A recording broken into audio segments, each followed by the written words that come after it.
Olá galera, bem-vindos ao nosso canal. Aqui é o Professor Newton e hoje nós vamos mergulhar na história da Grécia. Você já deve ter pego ou visto alguém que pegou uma coisa chamada Trojan. Trojan é aquele vírus de computador que, cara, atrapalha demais. Trojan significa cavalo de Troia. E hoje nós vamos conhecer um pouco mais sobre o cavalo de Troia. Vem comigo!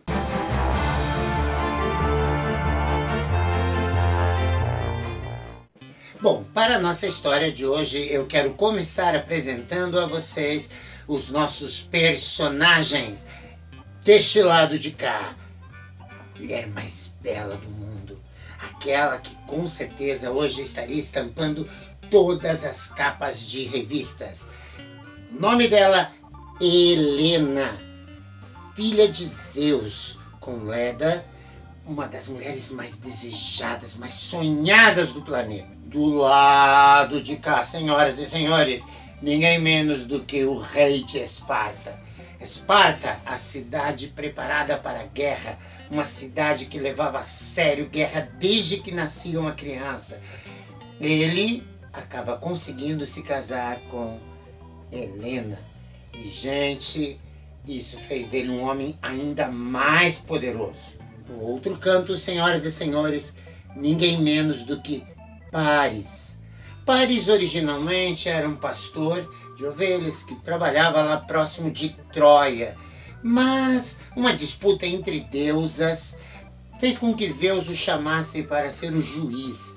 E quando ele foi julgar essas deusas sobre quem era a mais bela, Afrodite prometeu para ele a mão da mulher mais bela do planeta. Da soma dessas pessoas vai surgir a Guerra de Troia. A nossa história começa da seguinte maneira. Paris vai se tornar um príncipe importante em Troia. Ele, dentro das suas funções, precisava visitar outros reinos. Essas visitas aos outros reinos é chamada de embaixada. Era muito comum entre os povos da antiguidade. Um príncipe de um local visitava outro reino para poder fechar acordos políticos, fechar acordos inclusive comerciais.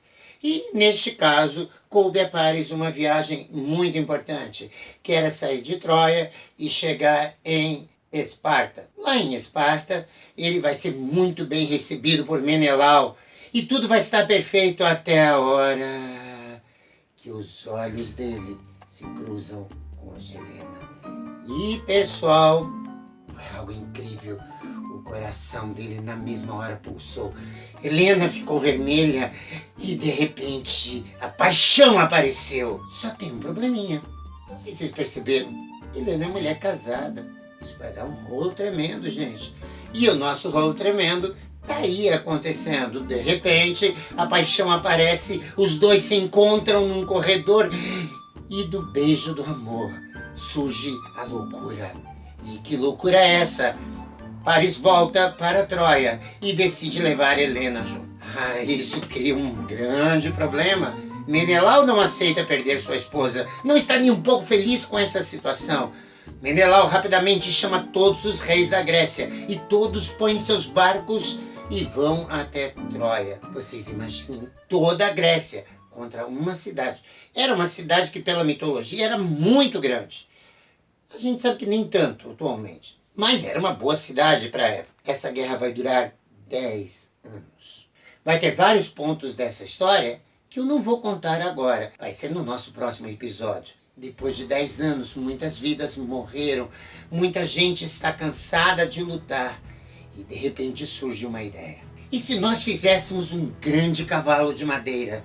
E este grande cavalo de madeira fosse entregue para os troianos como se eles tivessem ganho a guerra. Os gregos acharam uma boa ideia, rapidamente organizaram, fizeram um enorme cavalo de madeira. Feito num cepo de madeira. E colocaram na entrada de Troia. Só tem um detalhe, dentro do cavalo tinha uma surpresa.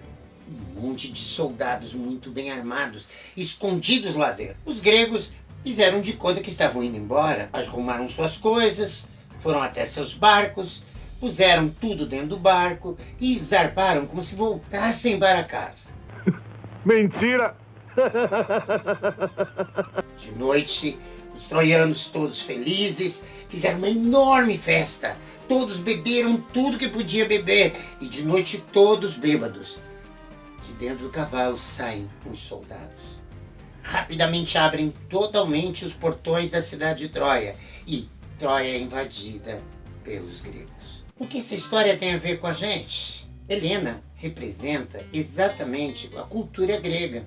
Por isso nós usamos hoje o termo helenismo.